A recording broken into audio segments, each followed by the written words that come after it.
ناظرین کرام، نن به په دې باندې خبر کوو چې آیا دم درود قرآن پاک، حدیث رسول الله صلی الله علیه وسلم او د موږ اسلافو بزرګانو نه ثابت ده که د دم لا تعویز بالکل وجود ستنه ده، بالکل په کار نه ده، حرام ده یا ناروا ده.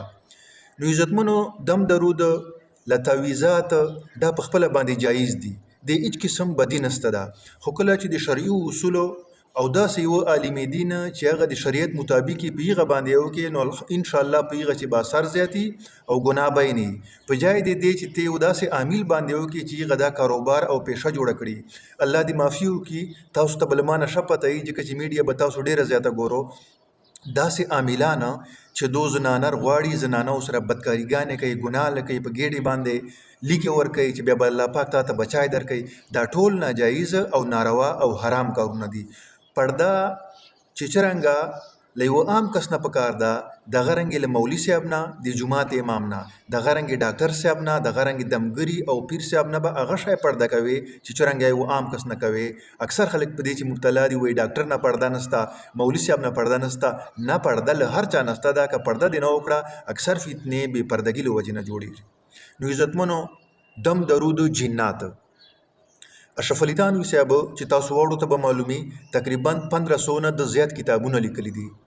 نو د 37 آیاتونه په ټول قرآن پاک چې ټول کړي دي، او دای فرمایي چې کوم کس روزانه مشام ته دغه 37 آیاتونه وایي، منزل په نام باندې د 37 آیاتو یو مجموعه جوړه کړې ده. تقریبا 10 روپۍ باندې د وړوکی غوندې کتابګاه منزل په نام باندې دکانو چې کتابخانو چې خرچېږي. نو دای فرمایي چې کوم سړی دا کتاب دا منزل روزانه وایي، دغه کس باندې به نه پیران اثر کوي، نه به تعویزان اثر پکوي، او نه به نور بلاګانې لا مصیبتونه څه شی اثر پکولای شي.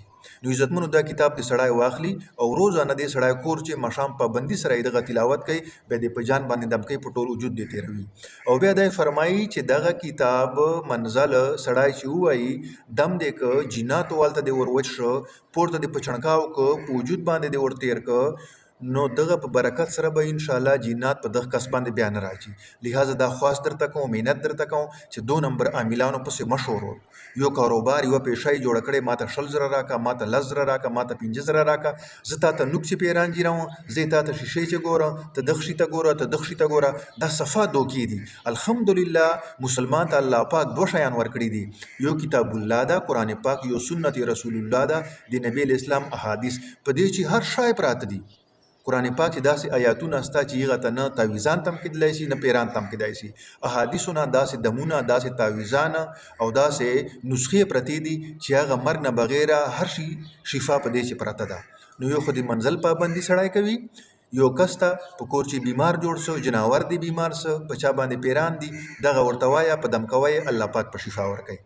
دې نه ما سوا عبدالله ابن عمرو بن العاص رضی الله عنه د په باره چې راځي چې دعایه کلمات د نبی اسلام نه زده کړي وو، او هغه دعایه کلمات په کچېرې به ستر کس وو، نو هغه ته بیا ورزده کړله چې دا ته وایه، بیا په لاسو باندې چوف کوه، په ټول بدن باندې تېروه، الله پاک به تا ته له هرې بیماري نه شفا درکوي. او چې کوم به ماشومان وو، هغه ته بیا ولیکه، او بیا به چې کومه دي په ورغاړه کړه. نو دغه اثر لا خبره مسند احمد، ابو داود شریف چې د احادیثو کتابونه دي، دغه رنګ تفسیر ابن کثیر او فتح القدیر چې دا د قرآن پاک تفسیرونه دي، دغه نه دا تعویز ثابت ده. لہذا صحیح بزرګانو، صحیح عالمانو باندې دم کولای شو، تعویز هم په کولای شو، په دغه چې هیڅ قسم بدی نسته ده. بل خبر عزتمنو، چې د موږ بزرګانو په ټول قرآن پاک چې 6 داسې آیاتونه یو ځای کړي دي چې فرمایي چې دا 6 آیاتونه د مرګ نه ما سوا هرې بیماری دپاره شفا ده. که هغه تا ته تبه درځي، که ټایفاید ده، که ملیریا ده، که نور چې بیماریګانې دي، که هغه روحاني دي که جسماني دي، 6 آیاتونه دا دي: ویشفي صدور قوم مؤمنین وشفاء لما فی الصدور یخرج من بطونها شراب مختلف الوانه فیه شفاء للناس وننزل من القرآن ما هو شفاء ورحمة للمؤمنین واذا مرضت فهو یشفین قل هو للذین آمنوا هدى وشفاء. دا 6 شپږ آیتونه پوره سلو. نو شیخ عبدالحق محدث دهلوي رحمت الله علیه چې الله پاک په احادیثو باندې ډیر چیک عبور ورکړای و او دای د احادیثو تشریح یې کوله دی و مادرزاد وړاندې ته چې مور نه ډون پیدا سلای و ایغ بچی ته دا ویله او وردا مې کړله ایغه په بردې په برکت سره الله پاک ایغ ماشوم بچی ته سترګې ورکړي نظر کولاوسو. نو دا شپږ آیاتونه کور چې د جناور د نه درېږي کور چې د بیمار دا ماشوم د کور چې د زاړي دا ورته وایه ما مولوي صاحب کور تر ګډه وه ما پیر صاحب ګډه وه ما کړه چې پسې شوره وه دا قرآن پاک آیاتونه ورته وایه وردم کوئ الله پاک بیا تا بیماری خپل په خپله باندې ختم کوي. اخیره خبر عزتمنو چاہے جنات په خپل کابو چې راوستول دو تابع کول مسخر کول دا جایز دي په شریعت کې که حرام دي؟ کتابو لیکلي دي چې دا حرام دي ناروا دي. الله پاک یو مخلوق آزاد پیدا کړی دا او ته غلام کوي نو دا بشرنګ جایز او حلالي. نو عزتمنو الله پاک په قرآن پاک چې فرمایي وما خلقت الجن والانس الا ليعبدون دا انسانان او جنات ما خپل عبادت لپاره پیدا کړي دې لپاره ما نه دي پیدا کړي چې ته په عملیاتو ذریعې سره په خپل کابو چې شوروا. نو جنات په خپل کابو چې شورول مسخر کول پیران لاس کول دا ناجایز دي او حرام دي.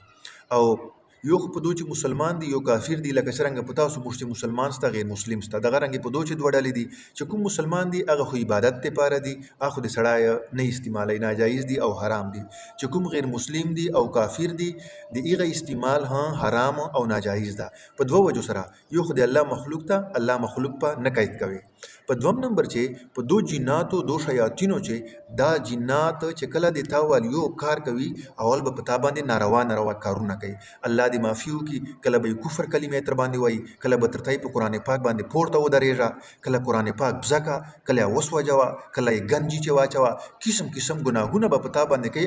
اول دو شرط دای چې تا به مکمل له اسلام نه خلاصوي چې کله دې له اسلام نه خلاص کی بیا به په سلو چې تاوال یو کار کوي نو دا حرام او ناجایز کار د سړی کفر ته به داخلیږي. جنات ته سړی نه له لاسه کوي نه دا سوچ قدرې کوي نور پات اصل دم درود تعویذان چې کوم نیکان خلق دي دی الله ور خلق دي پیغه باندې تعویذان کوو او سره دمونه پکاو دو نمبر عاملانو نه په یو چنګ باندې شورو لری له شورو دا چې کومه دي ډیره د نقصان خبر ده. په دوم نمبر چې تعویذ مولوی صاحب لا پیر صاحب درته وکړو نو هغه تعویذ ته په غاړه کې استعمال دي که ضرورت دی په پوره سه هغه باندې اوس چیرته کاونټي چې جوړند کا سبا د کور چې بل ماشوم بیمار سره لاستر سه هغه ته په غاړه کولای شي دا یو تعویذ یو کس پورې تړلای نه ده. او دا مې دې خبر وکړه چې ډیر ځای ما په ټپانو باندې غلیو چې ګنجیانو چې دا تعویذان کتلی نو په دې باندې الله او د الله رسول ول نام لیکلای دی بیا د بي کېږي لدغه نه دې سړی